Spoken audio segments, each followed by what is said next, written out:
My grandfather was a drunk, and my father was a drunk. But I never touched a drop. There's a reason for that. When I was young, times were hard, and I grew up poor. My grandfather and my father never did an honest day's work in their lives. Every Christmas, they would gather a group of their friends and go from door to door, playing Christmas music, singing Christmas carols, and begging for money. Afterwards, they would all go down to the pub and spend it on alcohol. One Christmas Eve, they brought me with them.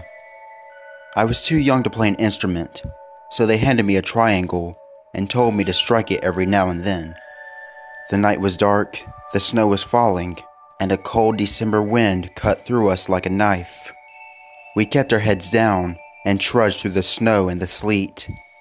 Eventually, my grandfather stopped and said, "This looks like as good a place as any." We were outside a big mansion, decorated with Christmas lights. My grandfather knocked on the front door, and we began to play some old Christmas carols. The door of the house swung open, and in the dim light, I saw a young woman standing there. She was holding a tray of glasses in her hands. With a smile, she picked up a glass and held it out, inviting one of the men to drink. My grandfather rubbed his hands together with glee and took the glass. Just then, I looked up and, in the window above, I saw a face peering out of the shadows. A face that was hideous beyond words.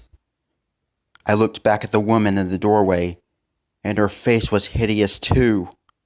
Before I could stop him, my grandfather put the glass to his lips and knocked it back with one big gulp.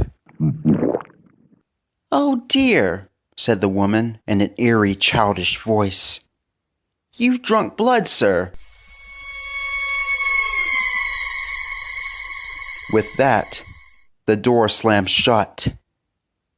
My grandfather stumbled backwards, and the glass fell from his hands.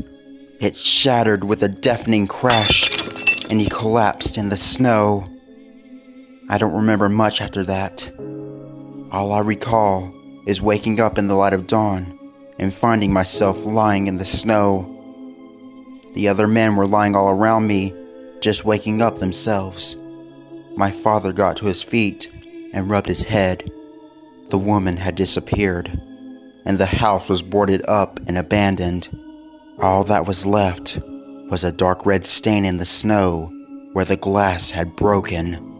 My grandfather lay there in the snow beside it, his face all purple and swollen. He was as dead as a doornail. We hurried home that morning and called the police. They picked up my grandfather's body and brought it to the mortuary. My father told them what had happened, but they didn't believe a word of his tale. They said the house had been vacant for over 100 years. After that night, my father was never the same man again. He never let another drop of alcohol touch his lips, and I made sure I did the same.